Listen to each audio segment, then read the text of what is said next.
ഇൻസ്റ്റഗ്രാമൊക്കെ അങ്ങനെ സ്ക്രോൾ ചെയ്യുമ്പോൾ നിറഞ്ഞു നിൽക്കുന്ന ലൈറ്റാണ് ഈ ഒരു പൈനാപ്പിൾ ഫ്രൈ. അപ്പം എന്നാൽ അതൊന്ന് ഉണ്ടാക്കാമെന്ന് വിചാരിച്ചു.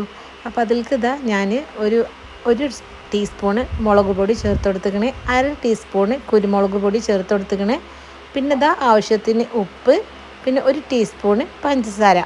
പിന്നെ എരിവ് നമ്മൾ ആവശ്യത്തിനനുസരിച്ചിട്ട് നമുക്ക് കൂട്ടുകയോ കുറയ്ക്കുകയോ ഒക്കെ ചെയ്യാം. എല്ലാതും കൂടി നല്ലോണം ഒന്ന് മിക്സ് ചെയ്തെടുക്കാം.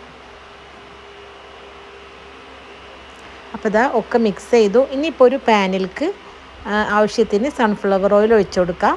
അതൊന്ന് ചൂടായി വരുമ്പോൾ ഓരോ പൈനാപ്പിളിൻ്റെ പീസും അതിലേക്ക് ഇട്ടിട്ട് ഒന്ന് ഫ്രൈ ചെയ്തെടുക്കാം.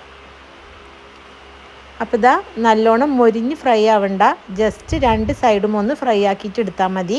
ഇതൊന്ന് ഞാൻ മറിച്ചിട്ട് കൊടുക്കുന്നുണ്ട് കേട്ടോ.